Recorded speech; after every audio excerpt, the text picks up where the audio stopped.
ہم ذرا آسان ترین الفاظ میں سمجھنے کی کوشش کرتے ہیں، چونکہ ہم نے فبروری بہت سارے موضوعات کی طرف جم کرنا ہے، تو ہم نے اعجاز چودھری صاحب کو زحمت دی ہے، جو کہ پاکستان میں، جو کہ امریکہ میں پاکستان کی نمائندگی کرتے رہے ہیں بطور سفیر، بطور سیکرٹری خارجہ، اور بہت ساری اور چیزیں دیکھتے رہے ہیں. چونکہ ہم نے دیکھا ہے کہ کس طریقے سے انٹرسٹنگ، جب ہم کہتے ہیں نا کہ عالمی امور میں خاص طور پہ اب تو کوئی بھی ایک چیز، ایک ڈیولپمنٹ دوسری ڈیولپمنٹ سے جڑے بغیر رہ نہیں سکتی، کس طرح یہ رشیا یوکرین کا معاملہ جڑتے جڑتے پاکستان تک بھی آ گیا بذریعہ انڈیا، وہ بھی ہم نے دیکھا. بہت انٹرسٹنگ ہے کہ کس طریقے سے اس وقت انڈیا اور امریکہ اپنے حالیہ تعلقات کی ایک بہت ہی نچلی سطح پر ہیں، جس کی وجہ یہ ہے کہ ڈونلڈ ٹرمپ کا یہ کہنا ہے کہ انڈیا جو ہے وہ رشیا کے انرجی ریزروز خرید رہا ہے، رشیا کے ساتھ تجارت کرتا ہے، اور انڈیا کو اس بات کی پرواہ نہیں ہے کہ رشیا یوکرین میں کتنے لوگ مار رہا ہے. اور اس وقت انڈیا اور امریکہ کا جو تعلق ہے وہ بہت زیادہ خراب ہے، جس کی بھی ایک بڑی وجہ یہ ہے. بلکہ کئی لوگوں کے خیال میں ڈونلڈ ٹرمپ کے بھی جو بہت سارے بیانات جو پاکستان کے حق میں ہمیں نظر آتے ہیں، اس کی بھی شاید کہیں نہ کہیں ایک وجہ یہ ہے کہ وہ ٹھیک ہے پاکستان کے حوالے سے تو ہیں ہی، لیکن وہ بھارت کے تناظر میں یا بھارت کو زچ کرنے کے لیے بھی ہیں. وہ اعجاز صاحب السلام علیکم. وعلیکم السلام. شکریہ وقت دینے کا. پہلے تو بتائیے گا، یہ ڈونلڈ ٹرمپ جو بار بار اس بات کا کریڈٹ لینے کی کوشش کرتے ہیں اور اس بارے میں وہ شائع بھی نہیں کرتے کہ بھئی وہ چاہتے ہیں کہ ان کو امن کے پیامبر کے طور پہ دیکھا جائے، وہ چاہتے ہیں کہ ان کو اس طرح دیکھا جائے کہ میں نے کتنی بڑی بڑی جنگیں رکوائی، اور پاکستان انڈیا کا جنگ کا تذکرہ کرنا نہیں بھولتے، آج بھی کیا ہے تھوڑی دیر پہلے. اور اب وہ ظاہر ہے ابھی انہوں نے کہا بھی ہے تھوڑی دیر پہلے بھی کہ میں سمجھتا تھا کہ یہ تو آسان ترین جنگ ہوگی رکوانے کے لیے، لیکن یہ سرٹنلی آسان ترین جنگ نہیں ہے رکوانے کے لیے، یہ رشیا اور یوکرین والا. آپ کو لگتا ہے ابھی جو ڈیولپمنٹ ہو رہی ہے یہ کسی فیصلہ کن موڑ تک جاتا ہوا لگتا ہے معاملہ، یا نہیں مشکل لگتا ہے؟ نہیں جی، بالکل لگتا ہے یہ جنگ ختم ہونی ہے اور یہ خاتمے کی طرف جا رہی ہے. اور جب پہلی میٹنگ میں ڈونلڈ ٹرمپ صاحب نے کہا تھا کہ آپ کے پاس کارڈز نہیں ہیں، جس پر زیلنسکی صاحب نے کہا کہ ہم we are not playing cards, وہ ڈونلڈ ٹرمپ صاحب صحیح کہہ رہے تھے. وہ کہہ رہے تھے کہ آپ زمینی حقائق دیکھیں، جو یورپ کا میڈیا ہے وہ بدقسمتی سے غلط بیانی کرتا رہا ہے. روسی جو ہیں وہ یعنی تواتر سے وہ علاقہ ان کا چھینتے جا رہے ہیں. کچھ ایسٹیمیٹس کے حساب سے تقریباً 1 کلومیٹر روزانہ کی بنیاد پہ وہ آگے آتے جا رہے ہیں. اور یہاں پہ یہ بتایا جا رہا تھا کہ جو روسیوں کے پاس فوجی نہیں رہے اور مارے اب لوگوں کو احساس ہو رہا ہے کہ ایسا نہیں تھا. تو میرے خیال میں ڈونلڈ ٹرمپ صاحب کو پتا تھا اس بات کا کہ یہ کھیل نہیں سکیں گے زیادہ دیر زیلنسکی صاحب، اور زیلنسکی صاحب جتنا یورپ کے کہنے پہ پش کرتے رہے اس جنگ کو، انہوں نے اپنے ملک کو بہت زیادہ نقصان پہنچا دیا ہے. تو یہ ایک ان کے پاس موقع ملا ہے اس جنگ کو ختم کرنے کا.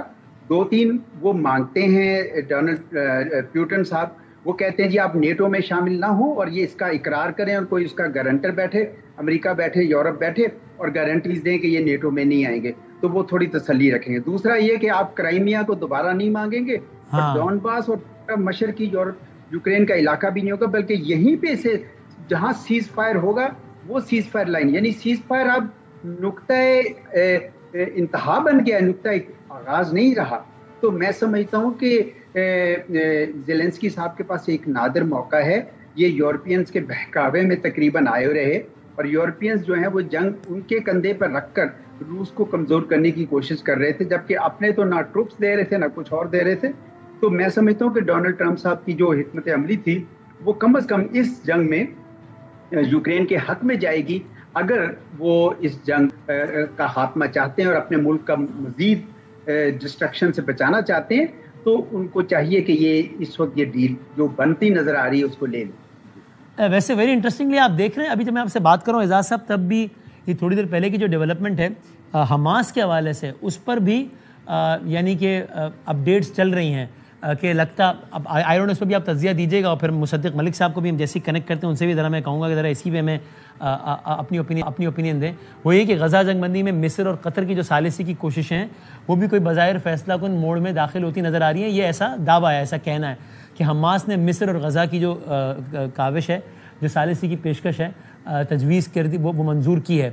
آپ کو اس فرنٹ پہ بھی لگتا ہے قطر اور مصر کی پیش کردہ تجویز جو ہے وہ اس پہ حماس نے جس طرح رسپونڈ کیا ہے، یہ بھی کوئی بریک تھرو ہو سکتا ہے؟ وہاں زیادہ صورتحال ڈپریسنگ ہے.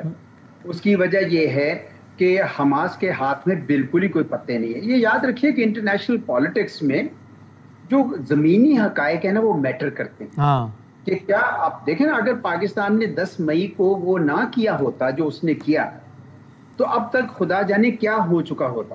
تو یہ جو زمینی حقائق ہے نا، یہ میٹر کرتے ہیں. حماس کے پاس اب پتے رہے نہیں ہیں، تو اس وجہ سے جو بھی ان کو ڈیل ملے گی مصر سے یا قطر سے، میں سمجھتا ہوں ان کو اب لے لینی چاہیے، کیونکہ مزید لوگوں کا وہاں پہ مرنا دیکھا نہیں جا رہا. پوری دنیا اس وقت جو ہے نا تذبذب میں ہے کہ وہاں کیا ہو رہا ہے. ادھر سے اسرائیل ہے کہ وہ بالکل ایک وائلڈ اینیمل کی طرح، جو ایک وحشی جانور کی طرح وہ آگے بڑھتا جا رہا ہے اور لوگوں کو مار رہا ہے. اس لیے وہاں پہ بھی شاید یہ ڈیل لینی پڑے گی. اس کی وجہ یہ کہ مزید اس کو قتل و غارت کو روکنے کے لیے. لیکن یوکرین میں تو کم از کم ابھی وہ صورتحال نہیں آئی، غزہ والی صورتحال. یوکرین کے لوگ ابھی بھی کھڑے ہیں، اگرچہ ان کے پاس بھی لوگ ختم ہوتے جا رہے ہیں. آپ کو یاد ہو پچھلی مرتبہ وائس پریزیڈنٹ یو ایس نے کہا ان کو کہ کیا یہ بات صحیح نہیں ہے کہ آپ کے پاس اپنے بندے نہیں مل رہے ہیں آپ کو جنگ میں بھیجنے کے لیے. تو ان کو اس بات کا اندازہ ہونا چاہیے کہ کافی آلریڈی کئی ملین یوکرینین اپنا ملک چھوڑ کر جا چکے. ان کا یعنی تقریباً 1/3 حصہ جو ہے وہ روس کے قبضے میں چلا گیا ہے، اور امریکہ ان کو اب وہ اسلحہ نہیں دے رہا جو پہلے دے رہا تھا. یورپین اس سے تو آگے نہیں آ رہے.